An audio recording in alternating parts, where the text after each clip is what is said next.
Hello everyone and welcome to this video. Now today I'm going to be taking a look at a new album released just a couple of weeks ago now. It's Lloyd Cole's latest one called On Pain. So this review was requested by a user called Joe Morgan, so thank you very much for requesting this review. So yeah, I'll just be doing my usual thing in this video, giving a bit of background information about the album, then showing you my vinyl copy of it here, and then looking at each of the album songs in detail. So this, like I said, is Lloyd Cole's latest album, released on the 23rd of June 2023. So a bit of background about Lloyd Cole, I guess. Most of his kind of most successful period was definitely in the 1980s as part of Lloyd Cole and the Commotions. He went solo from that in 1988. However, as a solo artist, I guess it kind of struggled to kind of take off he despite releasing a string of albums in the 90s and early 2000s. He then started to kind of widen his kind of musical palette, exploring a lot of electronic music on albums such as Plastic Wood and 1D Electronics. And then his album from a couple of years ago, I think 2019, was called Guesswork, and that was a bit of a hybrid album, in some ways marrying the electronic experimental stuff that he'd been doing with his kind of slightly more typical kind of Lloyd Cole sort of style songwriting. And this album very much continues in a similar vein to that. So this was recorded at his home studio in Massachusetts, and despite when you think of a record in home studio, you'd think it would be a kind of very much a self-recorded kind of solo sort of record made Exile. However, there are a string of kind of guest stars on this album. So you've got two old pals from the Commotion. So Neil Clark is plays quite a bit of guitar on here, and Blair Cowan was their keyboard player, and he of course plays keyboards on here, and co-wrote some of the tracks with Cole. However, definitely despite the presence of his two former bandmates there, a return to the kind of Commotion sound, a nostalgic record, this absolutely is not. And this was also produced by Chris Hughes, who is a well-known name in the music world, a prolific producer who's worked with the likes of Tears for Fears and Adam and the Ants down the years. So Cole has said about this album that he wanted to continue his sort of slightly experimental style of writing and recording, and remarked that the album may be nearing commercial death, but my career has been in that state for almost 30 years, and here we are, is what he said in the press release for this. And critically so far, the album has got a pretty unanimously positive reception, with many appreciating it, it's combining his kind of classic songwriting and lyrical approaches with this very sort of dense electronic kind of musical backdrop. So I will just now show you my vinyl copy of it here. This is just the standard black vinyl version. I don't think there's any exclusive colour versions or variants of this. So there's the inner sleeve here. So there's no pictures of him or anything on here, and no lyrics either, which is a little bit disappointing considering it is quite a lyric heavy album in some places. But really nice labels. So that's just one side of it there, and then the other has got his profile there on it as well. So yeah, that is the vinyl record looked at. Okay, so I'll now go over each of the album songs in detail. I'll score each track out of 10, and then use those scores to give us a overall percentage marking for the album. I can't be trusted with your loving. So first track up is On Pain, the title track, and this is a really strong opening track. It builds up this track so well, with kind of these different textures added as it goes on. Brilliant vocal as well, from Cole's very passionate kind of sounding vocal, and some great kind of cryptic lyrics on it as well, with a killer opening line, I can't be trusted with your money, look what I did when you gave it to me. And then it kind of goes on to sort of discuss how kind of people tend to sort of shy away from their problems, and kind of discussing their problems. He says oh, you can trust me with your sorrow, and you can trust me with your pain, and I will bury them deep down and will never speak of them again. So I think it's a really strong song. Musically, just sets up the album really well. Again, it kind of it's very representative, I guess, of the album musically, and I just think it's a great track. So yeah, On Pain for me would get a 10 out of 10. Flames rise in the low, hide in fear. Next up is a Warm by the Fire. Now this is probably the most upbeat slash kind of poppy track like on the album. It's got very kind of like infectious groove on it and this very kind of electro pop kind of style like production. Lyrically it's kind of about like materialism and kind of how it's led to kind of like decline, and there's also kind of touches a bit on kind of climate change and stuff as well. So he sings like we took control of the precinct in Gucci loafers and Prada as we segue through the smoking avenue. So it feels a bit apocalyptic in nature, I guess, like in like some ways, but musically it's like really good. It just feels a little bit like an outlier like on the album, just because it is quite an upbeat sounding track, like at least like in terms like of like its like kind of like musical like arrangement, but I guess it does add a bit of like variety and kind of keeps up like the momentum like of the album. So yeah, Warm by the Fire, a really good track. I would actually give it another 10 out of 10 there. Now, when I would sleep.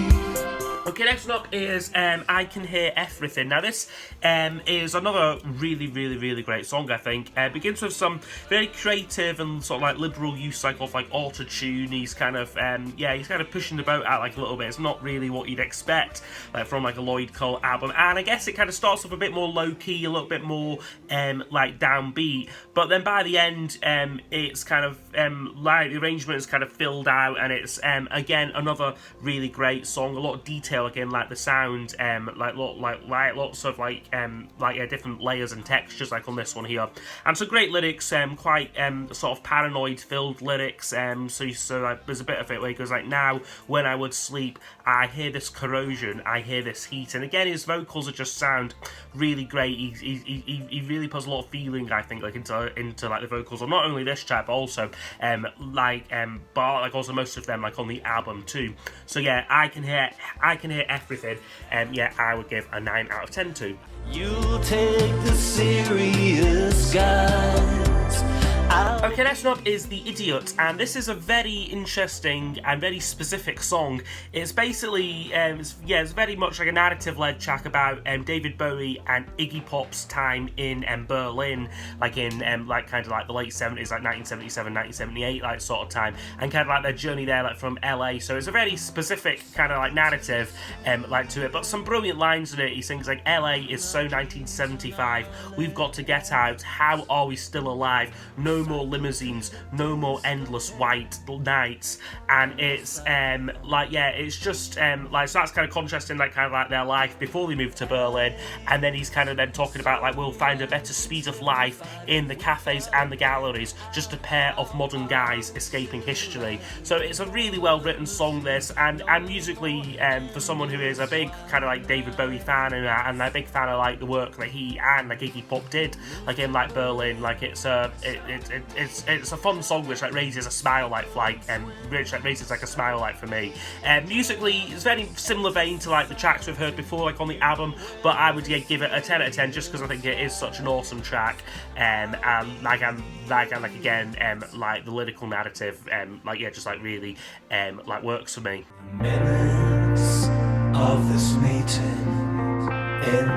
Next up is You Are Here Now, and this is another one of my favourite tracks on the album, like I would say. Begins a lot more subdued, like and quiet. You've got like some like nice kind of spacey guitar licks like going on like from like Neil Clark plays those, and again it just sounds really good. But then the kind of like the second half, this kind of like this the beat picks up and you get this incessant beats like this kind of closing line like, all it takes is one moment of perfect clarity, and it's just easy to get lost like in like this track. It's quite a long track list, I think, but I think just those two kind of sections like the two distinct sections I think work like really well. So yeah, You Are Here Now will get a 9 out of 10. You can't believe it can't. Okay, next up is called This Can't Be Happening, and this is maybe, I don't say like my least favourite like on the album, but it's certainly one of the slightly lesser tracks. But I guess it's because it is just so different, you know, and there's a lot more, I guess, sparse than some of like the other tracks, both musically and also lyrically, especially as this track consists of only 3 lines, like, you can't believe it can't be possible, but it's happening now. So I guess it's kind of very cryptic, and I guess could be applied to I guess any kind of situation could be a happy, like euphoric situation or like a tragic one. So it's very like there's a lot of unknowns with this song. But then by the end it becomes very multi-layered. You've got like these kind of vocal loops coming in and kind of like overlapping like with each other. So it sounds quite playful and that, but I think it's kind of it isn't a track I would necessarily go to and seek out. But I think it's a good track though. Like on the album, I think it works. Like I think it just about works. So like this can't be happening. We'll get a 7 out of 10. I just wish it was maybe a little bit more developed.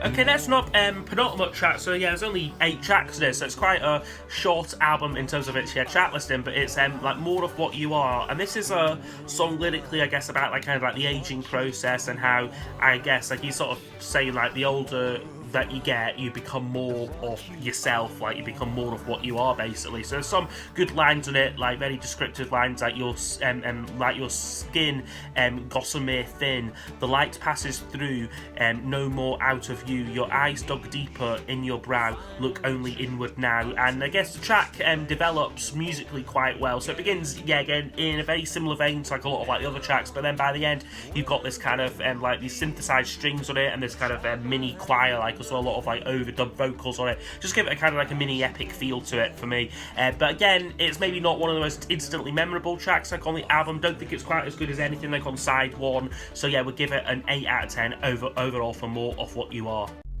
We tired of the mountain.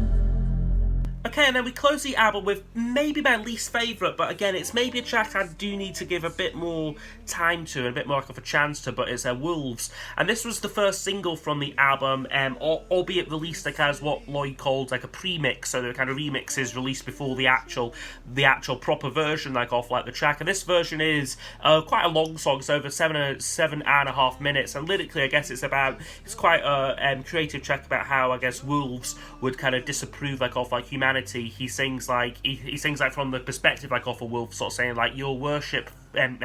He sings that you worship false idols, you love the deceased, you cower before tyrants, you spread the disease, you lack imagination. So it's kind of like I guess a kind of commentary like on humanity again, like in like many ways. It's the longest track like on the album, like I said, like over 7.5 minutes. I just think it's a bit long-winded and it kind of just loses a bit of steam for me. Again, it's not as memorable in terms of its tune. It's not quite there for me, and it's just got this very icy cold nature to it, which through both the music and also like the lyrics, it's just for me make it a bit hard to really love this song. So Wolves, I would give a 6 out of 10 to at the minute. Okay, so overall, I would give this album 86%. So I think this is a really strong record here, like from Lloyd Cole. It's another, really engaging collection, of songs here. I think the obvious comparison, in his catalogue, would be Guesswork. His last album very much continues down the same kind of path, as that album, and I think that's absolutely fine because I think he's still writing great songs, but it's not like a nostalgia fest either. He's doing something distinctive and new, with his latest solo stuff, which I think is which I think is really commendable. In comparison to Guesswork, I would say this is a lot more developed and a lot more fuller, in its sound. Guessworks, I think, was played almost entirely on synthesizer, whereas on here you have got drums, you have got more guitar parts, more layers coming in on here, but it's got a great sound, this album, and it's a very detailed record as well. If anything, I would actually say I preferred listening to this through headphones than I did through my speakers, simply because it just allows you to get lost in it a little bit and kind of appreciate all the little details and subtleties of the album. So I would rank this slightly higher than Guesswork, I would say. I think it just feels a bit more cohesive and kind of consistent, even though I would say there are certain tracks on Guesswork which I prefer, things like Night Sweats and maybe Moments and whatnot, I think are stronger than anything on here, or rather I prefer have more of a connection with those songs than anything on here. But this is just a very strong, very consistent record, which is definitely going to be one of my albums of the year there. So that's been my review of On Pain by Lloyd Cole. So I hope you have enjoyed rate the review. If there's any requests for future reviews, please do leave them down below in the comments, and I'll see you all next time for the next video. Goodbye. You call